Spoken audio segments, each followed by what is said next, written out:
I don't love some of the things he's said and hasn't delivered on in free agency. And Keefe, I'll give you credit. You really highlighted this. Finally.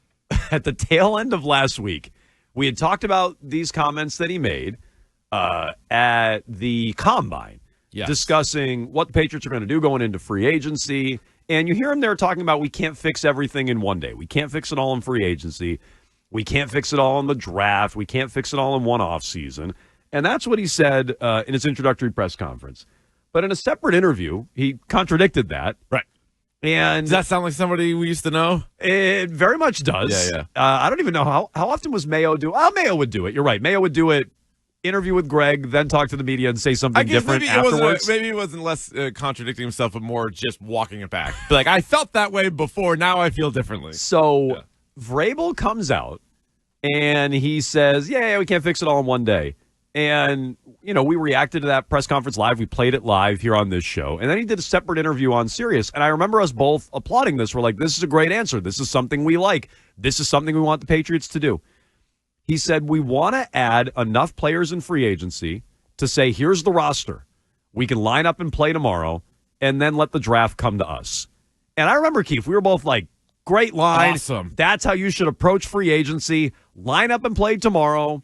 Don't have any massive needs when it comes to the draft. So now you have to reach or force a pick and potentially make yourself worse because of it. Like, let the draft come to you. What a great comment. It's awesome. And we got to the end of last week, and you're like, so what happened to that? Do you think they can line up and play right? Can they line up and play they can. right now and be competitive? Well, they're not going to score a lot of points. They can line up and play defensively. I think defensively they're going to be pretty good. They've also spent almost all of their resources on defense. And defense was already a little bit of a leg up on the offense based on last year. So, the defense can line up and play. We have to go through what the depth chart would be, but they have, I would say, like 11 starters, and you go from there. Offensively, I don't think they're any better. The only thing they're better on is you could say, all right, Josh McDaniels is a more experienced play caller than Alex Van Pelt, and it's year 2 of Drake Maye. But you had that. As soon as you knew Drake Maye was going into year 2, and when you hired McDaniels, you had that. As far as player personnel is concerned, you haven't done anything there. And it is funny because we asked Kern a couple of weeks ago, Tom E. Kern's going to join us at high noon today, but we asked him a couple of weeks ago about that Vrabel comment, and I was like, what are the chances you can even do that? And he's like, well, I want to shoot a 70 like in golf. I can say that, but the actual, will the results be it's hard because they had so many needs. They probably weren't going to be able to go into the draft all set. That seemed unlikely. It was a great goal to have. It was a great thing to say. But then free agency plays out, and they were very, very active. The first day of free agency, the guys were flying off the board, spending a lot of cash. And then after that, it was real quiet, too quiet. Then they hold a press conference to basically say, we're done. These are our dudes. We'll see you guys. To celebrate filling out their defense and doing nothing on offense. I mean, that's Kraft wanted credit. Elliott Wolf wanted to pretend he does something. Right. Vrabel seemed a bit more prickly about it, but Vrabel was up there doing what Kraft wanted him to do.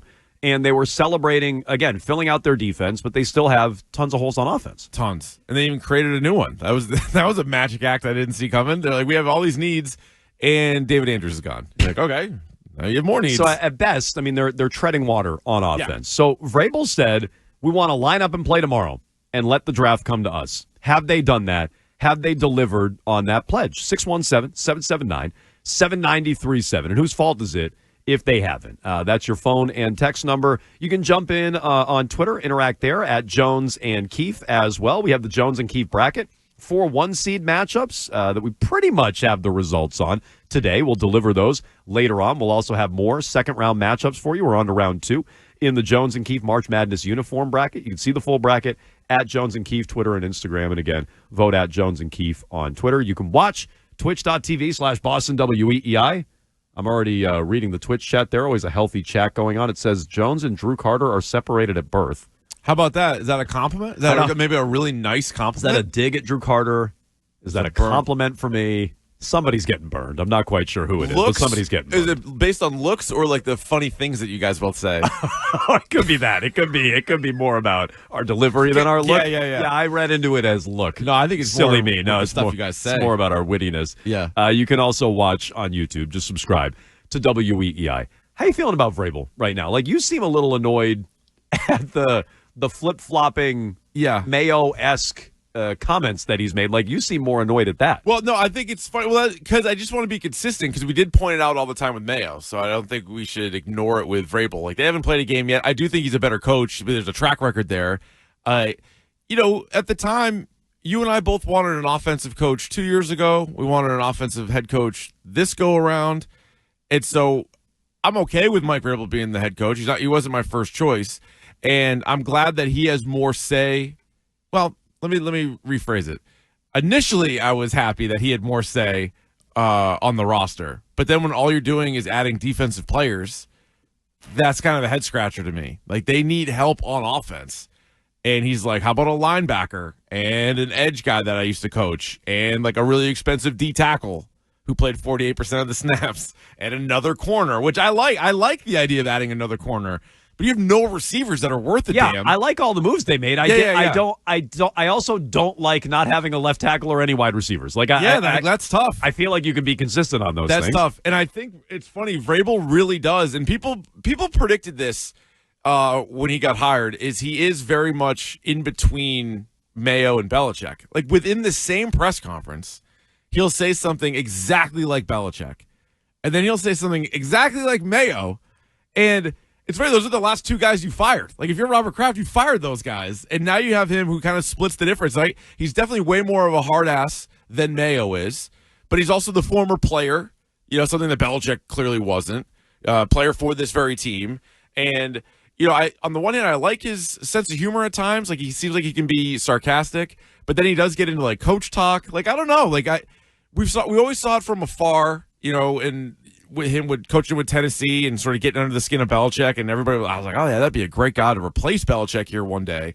And now we're seeing it. Now they haven't played any games, so we can only really base it off of 3 different press conferences or like interviews. He did the one interview with Greg a while ago. He did the intro presser, did the one at the combine, and then this most recent one when they introduced all their free agent signings. But yeah, I mean, I can't say it's perfect, like sitting here saying it's like, oh, everything's great. I'm curious how you feel about Vrabel out there. You can jump in, 617-779-7937. I think he's run point on free agency. Like, the budget is the budget. We can knock Kraft for not spending enough, which I think is fair, and we have.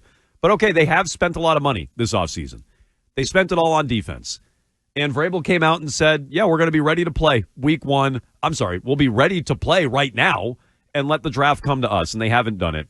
So how you feeling about Vrabel? How much blame in free agency goes to Mike Vrabel, or credit if you want to give it on that side of the football? Do you think it's off to kind of what you expected? Better, worse, the same? Like the Vrabel era, tenure? I mean, I thought they would. I guess I can answer that a couple of different ways. I thought they would spend money, so that is the way I thought it would go.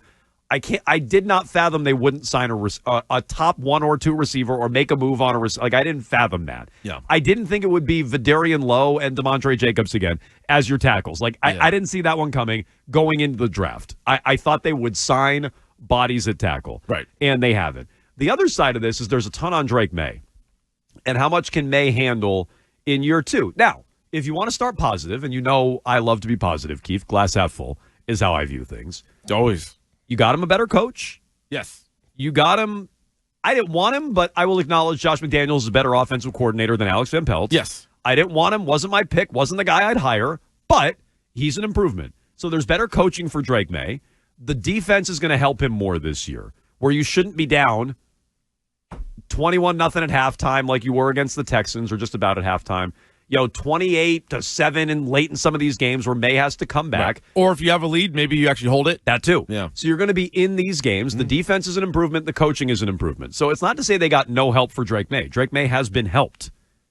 But on offense, it's almost entirely on him.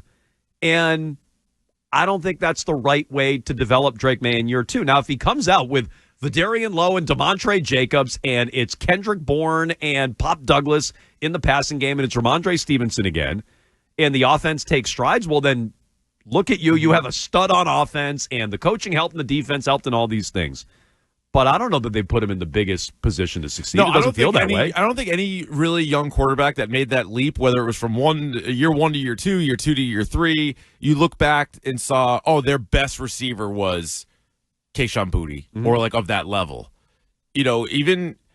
I mean, maybe you could say like C.J. Stroud's rookie year, he didn't really have a ton because people didn't really know what Nico Collins was then. But Nico Collins obviously became something. He elevated Nico Collins. Yeah, Nico Collins is really good, but Collins did nothing before he got C.J. Stroud. I mean, I always just go back to three guys that are all kind of recent in memory. With the one he gets compared to a lot, Josh Allen. So I'm actually looking something up with Josh Allen, but I'm happy you brought that name up. But keep going. Yeah. Well, I mean, the Steph Diggs had and they helped each other very much because Steph Diggs wasn't the player that he was until he got to Josh Allen. And certainly vice versa. I'm fact-checking myself, though. What year was Steph Diggs? Year 3 for Allen? Yeah.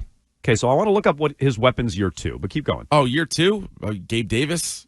I don't even think so. No? I think it was John Brown. I think you're right. John Brown. Yeah, so they weren't doing him any favors. And then, weird, they got him a really good player, and then he became awesome. Okay, but Allen in year 2, and individually the stats weren't great, but he was 10-6, and, they were winning games. They were a playoff team. They were into the postseason. Who was his leading receiver? It was John Brown. Wow. Good job, Nick. Good pull. 72 catches, 1,000 yards, 6 touchdowns. Cole Beasley and John Brown. So, I mean, that's kind of like this. I mean, I'd take those guys over this, I think. But after 2 years, they're like, we need not only Steph do we Diggs. need, but there were still questions about Josh Allen, and you could pretend like there 100%. was. You could pretend like there wasn't, but there was. Like we watched them play. We all thought he sucked. Yeah, minimum twice a year. Maybe you saw a few more of his games, but you at least saw the Patriots games, and then that one playoff game where they were horrible. He was bad. The team was bad. So there were question marks about him, and then all of a sudden he's unreal. Same thing with Tua. There was question marks about Tua. Part of it was his health, but also just the way he played. And then they get him Tyreek Hill and Jalen Waddle, and you're like, oh, if he's out there, he's pretty good. Jalen Hurts. Is he even going to be the franchise quarterback? Then they get him A.J. Brown and Devontae Smith, and the guy wins a Super Bowl. So, like, without all those receivers, where would those guys be? Even someone like Mahomes got, like, unlocked because he had Tyreek Hill, Travis Kelce, Deshaun Watson, who a long time ago was really good as a young quarterback with the Texans. DeAndre Hopkins. Yeah.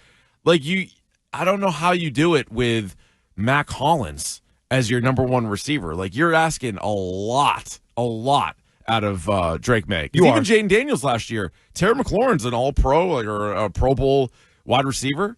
The old guys, I'm not going to sit here and tell you I thought they were going to be great for him. They obviously helped. But somebody like a true number one receiver, that helped him tremendously. Real quick, I'll correct something I said. Text line pointed it out. Twitch chat pointed it out. It's not Vidarian Lowe and DeMontre Jacobs. They did sign Morgan Moses. Oh, yeah. Who I think we both feel in a perfect world is a swing tackle, but that's an upgrade at right tackle. Yeah, so if he's your starting right tackle. I'll give the Patriots that. Yeah, that's a fair point. They don't have a left tackle or number one receiver or number two receiver. Yeah.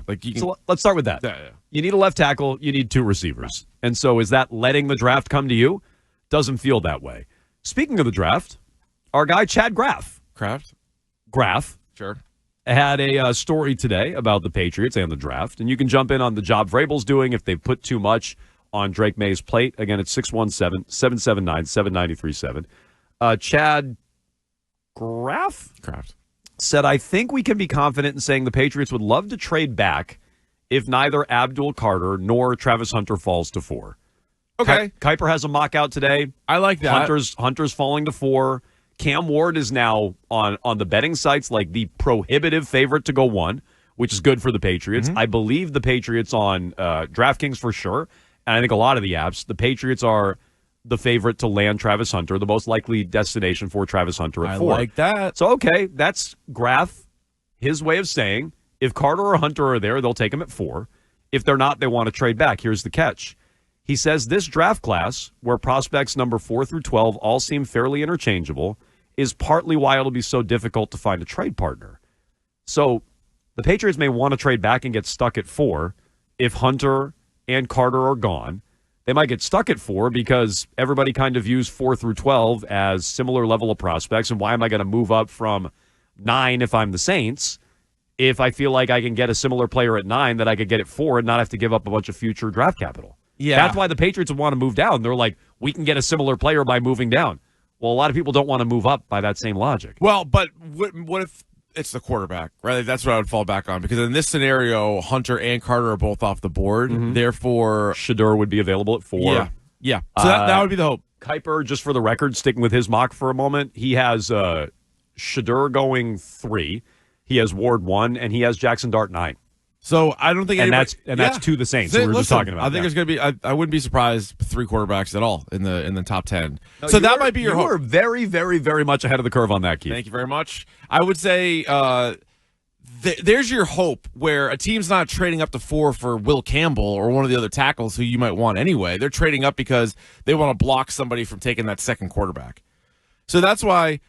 Again, we'll say this every time we talk about the draft. They screwed themselves not getting the number 1 pick. But that ship has sailed, sadly. I just want to always point it out. They might fall ass backwards into it, though. They could. If all these quarterbacks go, they could still get the best non-quarterback in the draft. And then if for some reason teams say, hey, we need a quarterback, but we're still taking Carter and we're still taking Hunter, there might still be a trade out there for him. I think worst case scenario, and it kind of suggests this, is just staying at 4 and taking a tackle. They need a tackle, don't get me wrong, if they take a tackle, but like you should be able to get something else and that guy. Right? Like you should be able to get a couple extra picks at the very least and that player. 617-779-7937. Nick earlier today referred to that Kuiper mock draft as reckless. Reckless? You think it was reckless? He had Jackson Dart 9. He had all over the place. Ted McMillan in the 20s. Thank you. In the 20s. Oh, that is a little reckless. Where do you have Genty? 6, and then Omarion Hampton 12. Wow. So I like him. I like Hampton. I thought you did. I know you love Genty. I would move down and take Genty or Warren. I've been saying that for a while. Yeah. I'm not moving down for these receivers and taking them in the top 10. Yeah. I don't love Will Campbell. So if the Patriots were going to move down, I don't want to take Genty or Warren at 4. But in a move down situation, that's probably what I would do. And if you're stuck, if Hunter and Carter are gone and you're stuck at 4 and no one wants to trade with you like Chad Graff illustrated. Yeah. What are you doing? Would you take Genty at 4? I think I would take Genty. Because at least, you would like more picks, but you're walking away with the player you prefer. I do not love that situation. I would try to trade down, but I think I would take Genty. That'd be wild. That would be wild. That would also be kind of consistent with what they're doing. Oh, no, it wouldn't. It'd have to be a defensive player. But it'd be funny because it doesn't look like a position of need. Yeah. And they're like, we're doing it. But Vrabel, what worked, and Vrabel did not draft Derrick Henry in Tennessee. In fact, if you go back and look at it, it took Vrabel. He had Derrick Henry in his 3rd year. Yeah. And it took Vrabel until like halfway through the year. Really even late in the year for Henry to have massive games under Mike Vrabel. It's not like Vrabel got to Tennessee and he's like, they're misusing this guy. No. He didn't know what he had in Derrick Henry until the end of his first year in Tennessee. But by the time Vrabel was established in Tennessee, Derrick Henry was a big part of the offense. I'd try to make it work around somebody like Genty, but I'd rather move down in that scenario. Who was he giving the ball to? Oh, Dion Lewis. Dion Lewis. Mm-hmm. Wow. Well, probably better off with the guy who's 5 times the size. Maybe hand it to him. Probably a better situation. See what he can do with it. But no, so that mock is out. It does have Travis Hunter falling to them at 4. As we said yesterday, I'm a little concerned that they would push him to the offensive side of the ball based on all the needs they have, which again flies in the face of something Vrabel said on Sirius Radio weeks and weeks ago. We want to line up so we can play tomorrow and let the draft come to us. I don't think he's delivered on that promise. It would be fitting, though, for this team if the only elite wide receiver they take a shot on is one that plays defense. So like, yeah, we'll take the receiver, but he also going to play defense for us. Like we need to, have a kick-ass defense and really not worry about offense. It would be an interesting approach, no doubt about it.